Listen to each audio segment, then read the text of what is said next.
¿Qué tal? ¿Cómo están amigos y amigas de esta comunidad? Pues vaya historia la de Genaro García Luna. Ya en 10 minutos de análisis les damos una probadita, ¿no? De lo que pensamos de esta situación. 38 años es a lo que ha sido condenado quien fuera secretario de Seguridad Pública de Felipe Calderón Hinojosa, el arquitecto, el operador principal de la mal llamada guerra en contra del narcotráfico en nuestro país. Y muchos estábamos, por supuesto, esperando la reacción de Felipe Calderón. ¿Qué dijo Felipe Calderón? ¿Qué escribiría Felipe Calderón? Quien, durante una entrevista con Carlos Loret de Mola, había asegurado que si Genaro García Luna resultaba culpable de lo que le estaban acusando, él entonces asumiría la responsabilidad que le tocaba en todo ese entramado.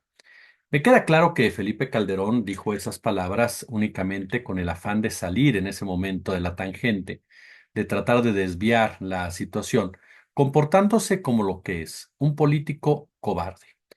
Los políticos más sanguinarios, los personajes de la historia más sanguinarios, son personajes regularmente cobardes. La crueldad en un ser humano va de la mano precisamente de su abuso sobre los más débiles. Y Felipe Calderón lo retrata como tal desde el púlpito de las autoridades. En ningún momento asumirá la responsabilidad, bastante responsabilidad que tiene de lo que sucedió durante su sexenio. Un sexenio que tanto él como sus corifeos han intentado lavarle la cara, han intentado rescatar, han intentado presumir, han intentado modificar la historia, como si esto fuera tan fácil, como si fuera o bastara un plumazo de Carlos Marín o de alguno de otros periodistas antiéticos. La realidad es que la historia ha juzgado ya a Felipe Calderón y aunque haga o deshaga, grite o no grite, escriba o no escriba, hoy por hoy está convertido en un personaje impresentable. Un personaje que se vuelve una carga incluso para su propio partido, que en voz de su coordinador de senadores, Marco Cortés, no deja pasar la oportunidad para cuestionarlo y para exigirle que explique por qué llamó a Genaro García Luna, por qué mantuvo a Genaro García Luna, en una actitud que ya el propio Marco Cortés había manifestado desde semanas antes cuando tuvo esta confrontación en Atípical con Javier Lozano, en donde Javier Lozano se burló literalmente de él, de su dirigencia, que ha sido sumamente mala, y que con esta actitud pues confirma también quién es Marco Cortés, un político mezquino, un político doble cara, un político interesado, y es que a final de cuentas, la sentencia sobre García Luna es una sentencia no solamente contra García Luna, no solamente sobre Calderón, sino sobre la derecha en México, sobre la moral de la derecha, sobre la forma de operar de la derecha, sobre los vínculos de la derecha, sobre el entreguismo de la derecha, sobre esa estrategia militarista que la derecha apostó todas, absolutamente todas sus canicas. Es sin duda alguna, y si ustedes me lo permiten, una sentencia que marca el colapso de un México neoliberal que creó las condiciones necesarias para que nuestro país se convirtiera en un campo de muerte, en un campo de exterminio durante muchísimos, pero muchísimos años. Unos gobiernos neoliberales que mantuvieron precisamente el aparato represor de los gobiernos nacionalistas, utilizando a las fuerzas del orden en cada una de sus capas, no para combatir al crimen, no para combatir a los malandros, no, sino para realmente combatir a los activistas, combatir a las voces disruptivas, combatir al enemigo interno, combatir a todos aquellos y aquellas que se manifestaban en contra de las políticas principalmente económicas y sociales. Lo mismo que haría Richard Nixon cuando lanzó la guerra contra las drogas. Lo hemos platicado ya y lo compartimos de nuevo, dicho por gente del gobierno de Richard Nixon, que ellos, con el afán de apaciguar, ¿no? A las panteras negras, apaciguar a los movimientos hippies, como ellos los definían, que estaban en contra de la guerra de Vietnam, que estaban a favor de los derechos civiles, inventaron esta guerra contra las drogas para inundar de crack, de heroína, de marihuana, ciertos sectores,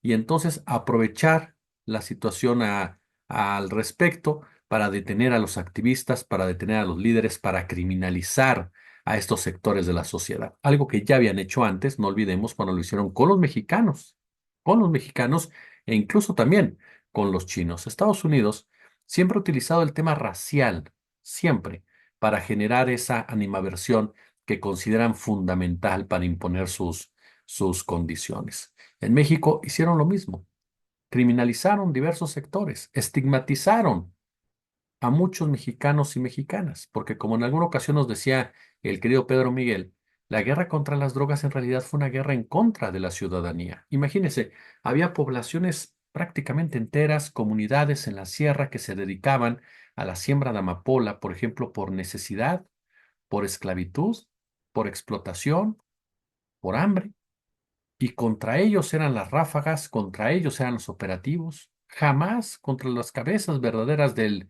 negocio. Entonces, ¿en contra de quién era la guerra contra el narcotráfico en México?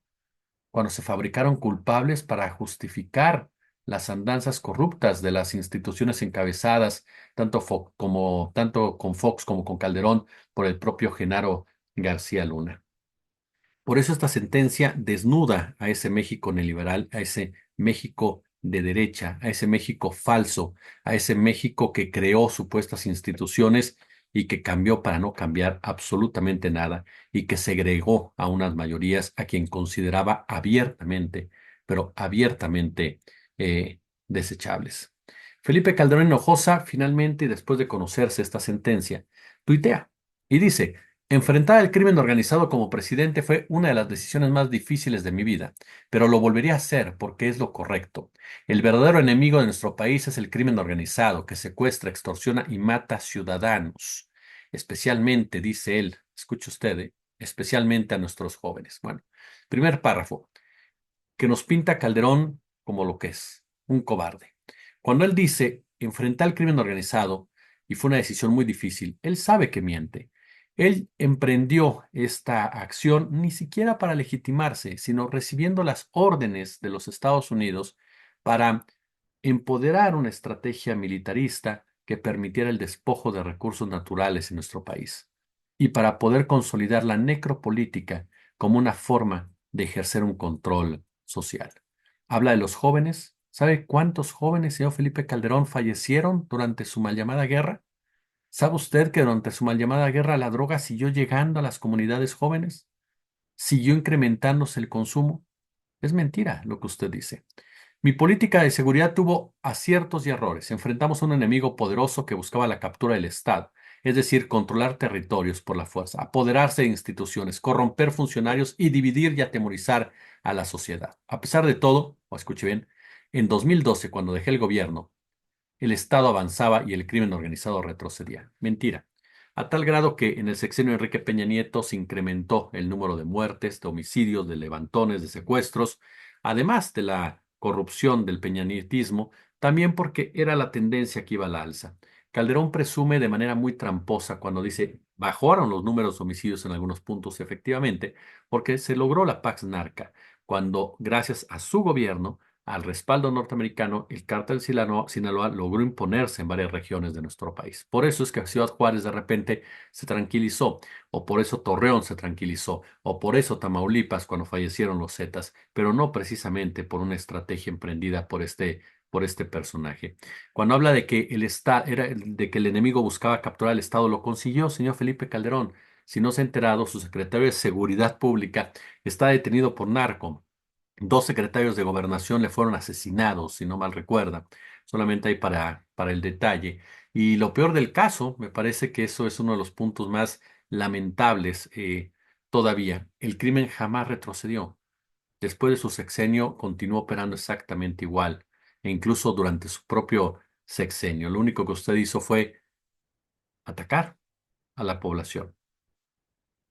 Tercer punto, sobre el caso García Luna, señalo, nunca tuve evidencia verificable que lo involucrara con actividades ilícitas, ni tampoco recibí información en ese sentido de agencias de inteligencia mexicanas o extranjeras que entonces confiaban en él e interactuaban con él. Dos, no he tenido acceso a las evidencias ni a los testimonios que se presentaban en el juicio, pero soy hombre de leyes y respeto la acción de los tribunales.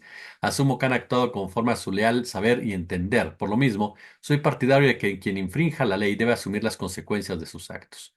Deja solo a Genaro García Luna. ¿Por qué? Porque no tenía de otra. La realidad es que Felipe Calderón está rezándole, ¿no?, a su Dios para que Estados Unidos no decida ir un peldaño más arriba. y se dirija directamente en contra de él con las declaraciones que pueda hacer Genaro García Luna, que con esa sentencia que ahorita vamos a analizar, pero con una de las opciones que se convierta en testigo colaborador, ¿no? Dice que nunca tuvo evidencia verificable. Sí la tuvo. Hubo denuncias por parte de diversos personajes cercanos a su gobierno, el caso de Tomás Ángeles de Guajaré, el caso también de el comandante Javier Herrera Valles, la propia Roberta Jacobson dijo que había información al respecto y que ya sabe que México tenía la misma información.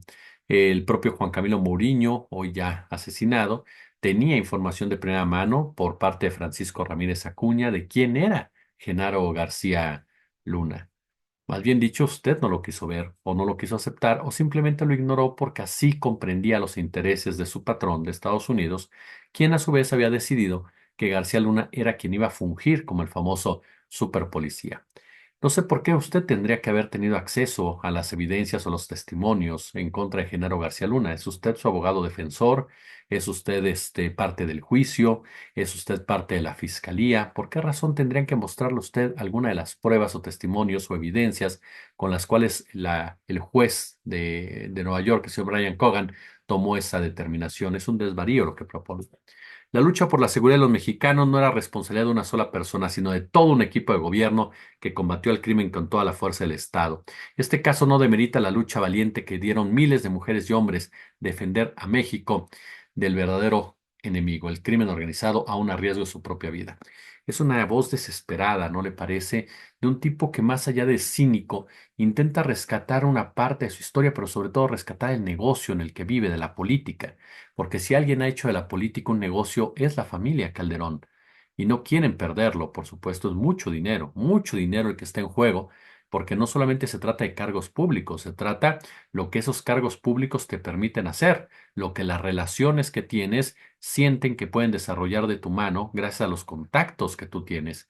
Cuando eres tan despreciado, cuando eres tan deplorable, cuando eres ya un personaje desechable, por supuesto pierdes ese tipo de accesos de una u otra manera.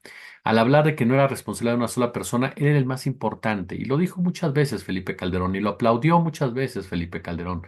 No basta recordar una sola vez, en muchas ocasiones Calderón supo reconocer, según él, el trabajo de Genaro García Luna y el papel que Genaro García Luna había desarrollado como parte esencial, indispensable de su accionar en contra del crimen organizado. Por lo tanto, aquí lo que vemos es un personaje desesperado completamente por tratar de rescatar algo que él sabe que nunca existió. Han pasado ya 12 años desde que dejé el gobierno. La sociedad hará su balance y comparará lo que hice yo y lo que hicieron los gobiernos posteriores al mío, y verá con sus propios ojos si el crimen hoy avanza o retrocede. Para mí, un presidente solo tiene dos opciones ante el odio y la maldad de los criminales: luchar o abdicar. Yo elegí luchar a pesar de todo porque era y es lo correcto, legal, moral y políticamente. De nuevo, uno, si de verdad él considera que la gente valoró su gobierno, ¿por qué perdió? Lo entregó a Peña Nieto, de acuerdo. Pero después, ¿por qué Andrés Manuel los arrastró? ¿Por qué Sheinbaum los volvió a arrastrar? Porque la gente, señor Felipe Calderón, ya tomó partido por su gobierno, ya lo calificó, ya lo juzgó y no sale bien, en definitiva.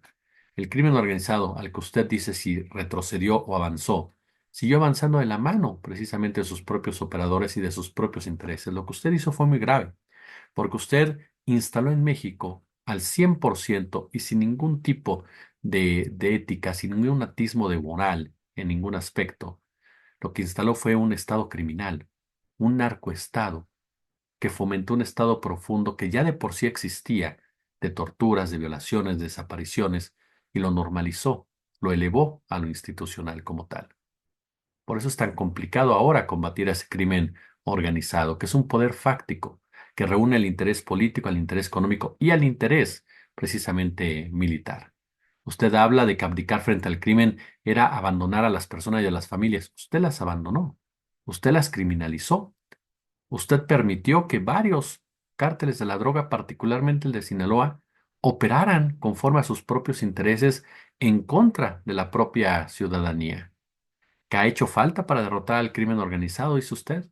No, unidad, un propósito. Dice, un país dividido, polarizado, peleado internamente, según usted, puede ser derrotado. Un país unido puede luchar y prevalecer. Yo quiero que México luche y gane unido. Usted no puede hablar de unidad cuando es un personaje que dividió este país con el fraude que lo llevó a la presidencia de la República. Este país se polarizó y se dividió gracias a usted y a la gente que usted representa y a la gente que a usted le manda. Porque esa gente, junto con usted, fueron los que determinaron realizar un fraude que usted no ha querido reconocer, pero que a final de cuentas fue lo que polarizó a México, porque así le convenía a su patrón, a Estados Unidos, que México estuviera polarizado, que México estuviera dividido, que México fuera una nación totalmente a la deriva, como la que usted ofrecía, porque de esa forma podía llevar a cabo sus acciones más atroces. El nuevo gobierno tiene la oportunidad de actuar eficazmente en defensa de las familias mexicanas. Puede fortalecer lo que se haya hecho bien y corregir lo que se tenga que corregir, tanto de mi gobierno como de los que me sucedieron. Ojalá pueda convocar, dice Calderón, a una verdadera, dice él, escuche usted, política de Estado en materia de seguridad y justicia que más allá de la polarización política, sume los esfuerzos de todos para derrotar al verdadero enemigo de México. Es decir, todavía tiene la cara de dar consejos el gobierno de Claudia Sheinbaum, todavía se atreve a decir que actúen eficazmente, que actúen de manera correcta, que apliquen una verdadera política en materia de seguridad, que corrijan lo que se hizo mal y que fortalezcan lo que se hizo bien. Calderón, al igual que Genaro García Luna, viven en ese negacionismo de creerse más de lo que realmente son, pero lo hacen para salvar el negocio, para salvar el dinero que recibe por ser quien es. ¿Sabe cuántas cátedras podrá dar ahora cuando se le conoce como el cómplice de un secretario, por lo menos cómplice, sino que es jefe de una pandilla? ¿Sabe usted cuánto dinero va a perder Felipe Calderón? ¿Sabe usted cuánto prestigio entre la misma ultraderecha que lo ha arropado en España va a perder Felipe Calderón al ser considerado parte de un estado criminal, cabeza de un estado criminal? ¿Sabe usted que Felipe Calderón se convierte en un apestado hasta para los propios ultraconservadores españoles?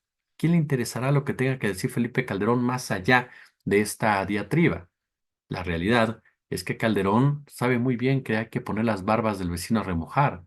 Cuando veas las barbas de tu vecino mojar, ponte las tuyas a remojar. Algo así dice el dicho.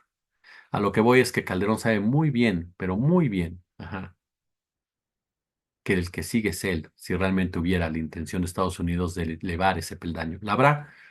Lo dudo mucho, aunque la desesperación de Calderón me hace dudar de que no sea así, pero no tengo muchas esperanzas de que Estados Unidos avance por la misma sentencia. Es cierto que la sentencia contra García Luna para mí es insuficiente, aunque haya gente que me escribe y me diga, Jesús va a salir casi a los 90 años, va a salir. No, él se tendría que haber muerto en la cárcel, así de sencillo. Entonces, me queda claro que la sentencia es insuficiente. ¿Por qué dieron esta sentencia? Se puede convertir en testigo colaborador, efectivamente, y la gran pregunta es hacia dónde dirigirá sus señalamientos. Si tiene pruebas claras, sería de Felipe Calderón, que es el que puede comprobar de manera fehaciente que es al que apoyó, al que escuchó, al que obedeció o con quien operó en un momento dado. Contra Andrés Manuel lo inventaría, pero puede formar parte de esta andanada por parte del Departamento de Estado y del Departamento de Justicia que quieran presionar para cobrar para cobrar distintas acciones emprendidas por Andrés Manuel. Y también, ¿no cree usted?, para presionar y evitar que sigan las reformas adelante que afectan a las transnacionales y corporatocracia que gobiernan Estados Unidos. Hay un tercer punto ahí que sin duda alguna es determinante. Un segundo punto, no recuerdo ahorita ya cuántos llevamos, pero que tiene que ver directamente con Estados Unidos y el papel de Estados Unidos. La narrativa norteamericana en torno al crimen organizado es fundamental para ellos, para mantener su guerra intervencionista. Como les dije durante el día, hay que dejar de ver al narco como un asunto local. El mercado de la droga es un asunto global. Y en ese sentido, para Estados Unidos es fundamental tener a sus héroes, a sus villanos. Era inaceptable que un funcionario público recibiera una condena similar o superior a la de Joaquín el Chapo Guzmán, porque el Chapo, porque el Mayo tienen que ser los malos siempre, porque así funciona esa política, así criminaliza a la pobreza, así estigmatiza a ciertos sectores de la sociedad. Y así puede hablar de manzanas podridas y no de un sistema corrupto. un sistema que habría sido el que operaría y ampararía a un personaje y produciría a un personaje como Genaro García Luna. Sentenciar a García Luna a algo más duro que a Joaquín El Chapo Guzmán hubiera sido lo justo, hubiera sido lo legal y hubiera sido lo correcto. Pero no hacerlo, Estados Unidos simplemente mueve sus fichas de cierta manera para no trastocar su narrativa. El otro punto al respecto es que cómo quedaría la DEA, cómo quedaría la CIA, cómo quedaría el gobierno norteamericano, la secretaria de Estado y todos los que alabaron a Genaro García Luna si este fuera condenado a una cadena perpetua, si este fuera condenado a un cargo mucho mayor que un narco, porque entonces estarían aceptando que son los políticos y funcionarios los que administran el negocio. Estados Unidos estaría cubriendo completamente las espaldas. Hay voces que dicen viene un golpe muy fuerte en los próximos días a raíz de este caso. El único golpe que puede venir fuerte en realidad es la detención de Felipe Calderón y tal vez por eso también existe este nerviosismo. El tiempo nos dirá que viene, ya saben que yo no soy pitonizo, pero sí me queda claro que hoy, con esta sentencia insuficiente a todas luces, se derrumba ese mito del Partido Acción Nacional, de la derecha y de todos aquellos personajes que siempre han defendido a este partido como una opción de gobierno, cuando en realidad es un narcopartido y promotor de un narco gobierno, como ha pasado también ya en Guanajuato. ¿Ustedes qué opinan? Si les gustó el video, échenle pulgar arriba, por supuesto, coméntenlo, compártanlo. Ya saben que para nosotros eso es muy importante para seguir creciendo. Si gustan, por favor, hacer sus donativos que regularmente hacen, háganlos a través de las cuentas de banco que están ya en la dirección de este video o en la descripción de este video, por supuesto. O bien suscríbanse a Patriot, en donde estaremos, por supuesto, recibiendo sus suscripciones para financiar el canal. Estamos desmonetizados durante 3 meses, así que su apoyo de verdad es muy, pero muy importante. Yo como siempre les agradezco el favor de su atención y ya lo sabe, como siempre un gusto, como siempre un verdadero, pero verdadero placer.